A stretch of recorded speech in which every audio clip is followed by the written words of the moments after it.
അഖിൽ നേരത്തെ സൂചിപ്പിച്ചതുപോലെ തന്നെ ഈ ജനുവരിയിൽ ഒരു മയക്കുവെടി വെച്ച് അതിന് ഒരു പ്രാഥമിക ചികിത്സ എന്ന വണ്ണം നൽകിയിരുന്നു. പക്ഷെ അന്ന് ഈ അതിൻ്റെ ഒരു പരിക്കും അതിൻ്റെ ഒരു ആഴവും ഒക്കെ മനസ്സിലാക്കുന്നതിൽ പരാജയപ്പെട്ടോ ഡോക്ടർമാർ. കാരണം അന്ന് തന്നെ ഒരു ചികിത്സ നൽകിയിരുന്നെങ്കിൽ ഇപ്പോൾ രണ്ടാമതൊരു ഉദ്യമത്തിൻ്റെ ആവശ്യമില്ലായിരുന്നു. അപ്പോൾ അന്ന് എന്തുകൊണ്ട് ഒരു കാര്യമായ ചികിത്സ നൽകുന്നതിനെക്കുറിച്ച് ആലോചിച്ചില്ല? അല്ലെങ്കിൽ അന്ന് പരിക്ക് അത്ര സാരമുള്ളതായിരുന്നില്ലേ?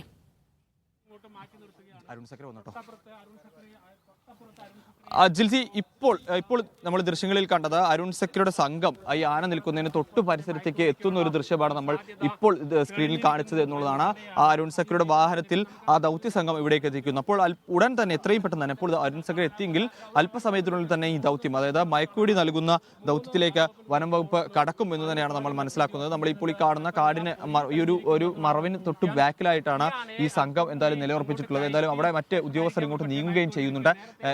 എന്തായാലും അല്പസമയത്തിനുള്ളിൽ തന്നെ ഈ ദൗത്യത്തിലേക്ക് കടക്കും. ദിൽസി സൂചിപ്പിച്ച പോലെ തന്നെ 24-ാം തീയതി, കഴിഞ്ഞ മാസം 24-ാം തീയതിയാണ് ആനയ്ക്ക് മയക്കുവെടി നൽകിയിരുന്നത്. പക്ഷേ അന്ന് ഒരു ഒറ്റ തവണ ചികിത്സ എന്ന നിലയ്ക്ക് മയക്കിയ ശേഷം ആന്റിഡോട്ടുകളും മുറിവുണങ്ങാനുള്ള ബയോഡാറ്റകളും നൽകിക്കൊണ്ടാണ് ഈ ആനയെ മയക്കുവെടി നൽകാനുള്ള തീരുമാനത്തിലേക്ക് പോയത്. ഈ എണ്ണപ്പന തോട്ടത്തിന് നടുവിലായിട്ടാണ് ആന നിലവിൽ നിൽക്കുന്നത്. രണ്ട് ആനകൾ, അതായത് നമുക്ക് ഇവിടെ കാണാൻ രണ്ട് ആനകൾ അത് നിൽക്കുന്നു. ഒരു ആനയ്ക്ക് അതൊരു സംരക്ഷണം പോലെ, ആ പരിക്കേറ്റ ആനയ്ക്ക് സംരക്ഷണം പോലെ മറ്റൊരു ആന അവിടെ നിൽക്കുന്നുണ്ട് എന്നുള്ളതാണ് ഏറ്റവും പ്രധാനപ്പെട്ട കാര്യം.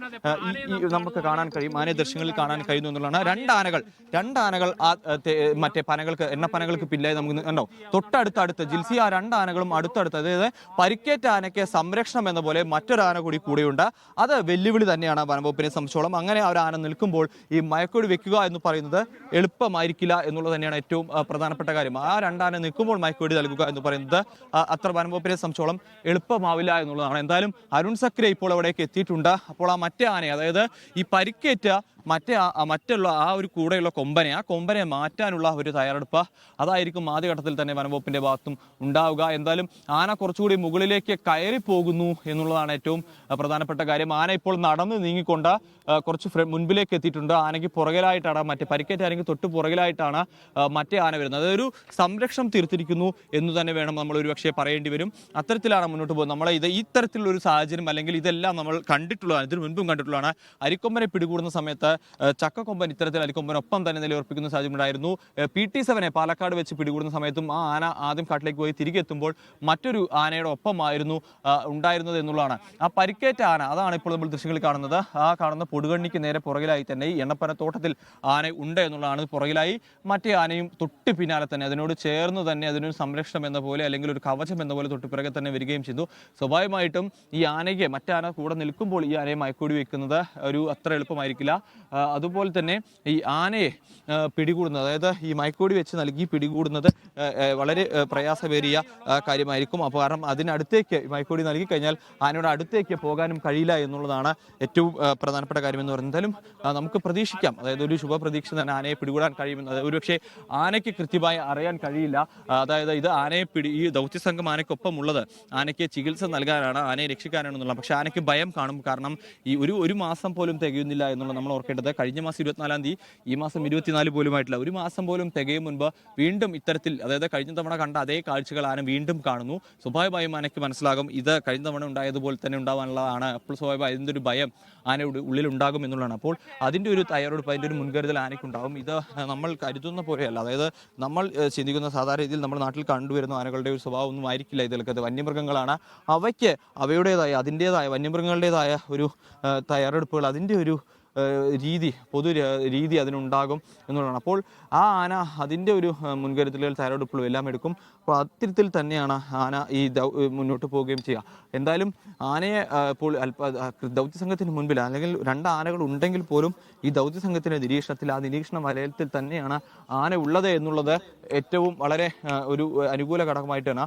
ആന ഇപ്പോൾ നീങ്ങി, അതായത് നമ്മൾ മനസ്സിലാക്കുന്നത് ഈ റോഡിനോട് ചേർന്ന് തന്നെയാണ് ആന മുന്നോട്ട് നീങ്ങുന്നത്. അത് നമുക്ക് കൃത്യമായി ഇവിടെ നിന്ന് നോക്കുമ്പോൾ കാണാനും കഴിയുന്നുണ്ട്. ആന ഇപ്പോൾ ഈ മരത്തിന് പുറകിലൂടെ നീങ്ങി റോഡിനോട് ചേർന്ന് ഇങ്ങോട്ട് വന്നുകൊണ്ടിരിക്കുന്നു. അതായത് റോഡിനോട് ചേർന്ന് തന്നെ വരുന്നു. പക്ഷേ മറ്റൊരു കാര്യം കൂടിയുണ്ട്.